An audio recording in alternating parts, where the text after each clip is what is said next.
Le cancer de la prostate est diagnostiqué dans entre 8 et 9 000 cas par an en Belgique.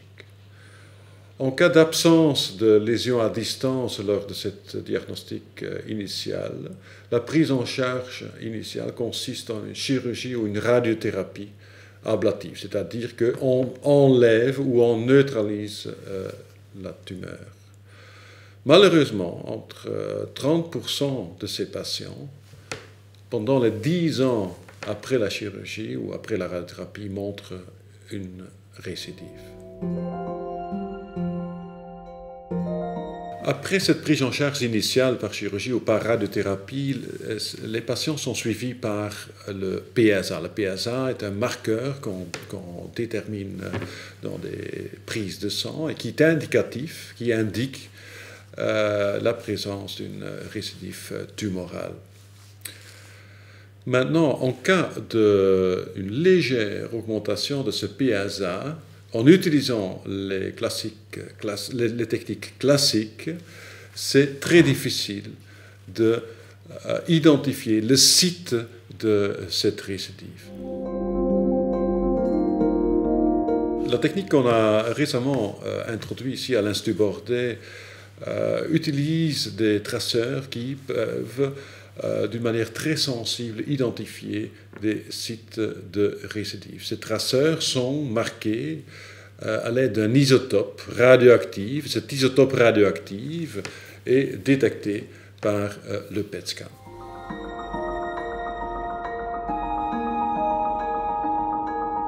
Pour vous montrer l'avantage de cette technologie, je voudrais bien vous montrer cet exemple-ci. Ici, vous voyez les examens standards qu'on a pratiqués chez ce patient qui se présentait donc avec une suspicion de récidive. Il s'agit d'un scanner du petit bassin qui montrait pas grand-chose. Il y a une résonance magnétique qui a été protocolée comme étant normale, et puis il y a un PET-CT avec du choline qui était aussi normal. Dans ce contexte-là, on a pratiquer la nouvelle technologie que vous voyez ici, qui montre très clairement la présence d'un petit foyer nodulaire au niveau du petit bassin gauche qui accumule très intensément le radiotraceur, c'est-à-dire le PSMA, et qui est très indicatif pour la présence d'une récidive. Et cet exemple montre très fort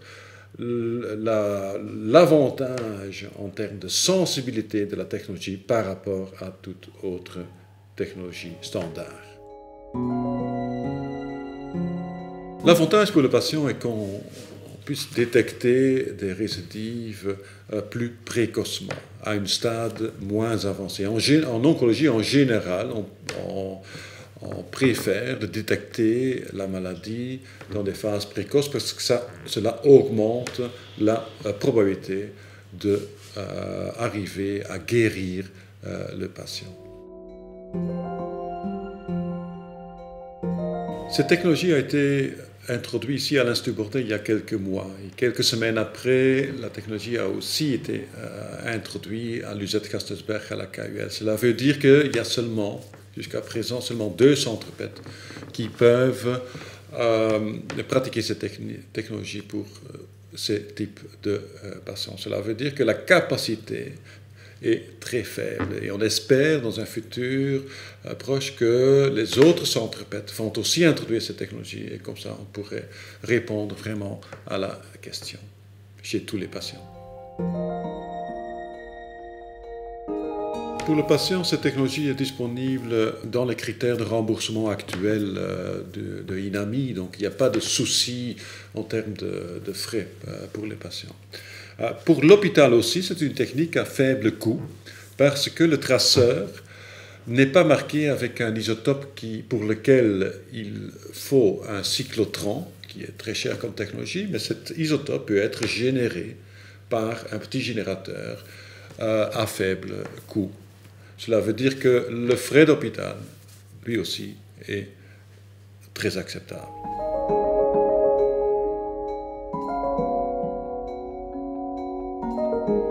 Donc Le regard de l'urologue sur la technique du PET scan PSMA est effectivement favorable et plein d'espoir, puisque comme cliniciens, nous suivons nos patients qui ont bénéficié d'un traitement à visée curative pour des cancers de prostate localisés, et que dans ce contexte, nous devons bien vivre avec la réalité de la récidive biologique, c'est-à-dire la réascension du marqueur PSA après ce traitement qui avait capacité à guérir le patient.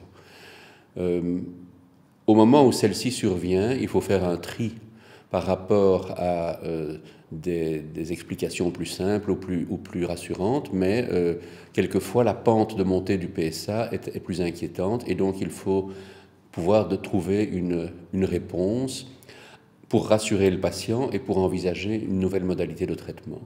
L'imagerie conventionnelle ne peut pas nous donner cette réponse avant plusieurs mois ou plusieurs années, et il n'y a pas de signes ou de symptômes qui peuvent orienter notre diagnostic, et donc c'est ce trou-là que le PSMA vient combler dans l'information individualisée dont nous avons besoin pour gérer nos patients. Donc si on se trouve confronté à la récidive biologique, on va devoir faire des choix. Le premier choix est bien entendu de s'assurer de l'importance réelle de cette récidive, et le PET-PSMA n'est certainement pas destiné à tout patient chez qui le PSA montre un frémissement à la hausse. Donc un tri doit être fait. Une fois la prise en compte d'une récidive signifiante accomplie, l'imagerie conventionnelle ne va pas nous aider.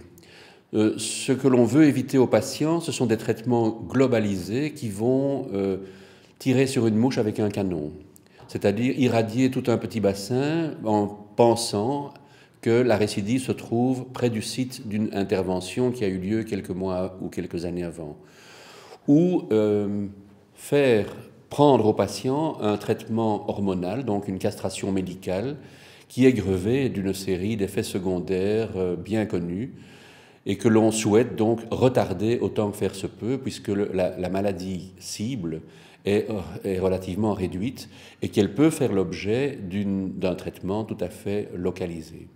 Et donc, dans sa capacité à cibler les lésions récidivantes, le PET-PSMA va certainement représenter un moyen d'ajouter du temps à l'histoire naturelle de la maladie, et donc d'améliorer non seulement la survie, mais la qualité de survie de nos patients.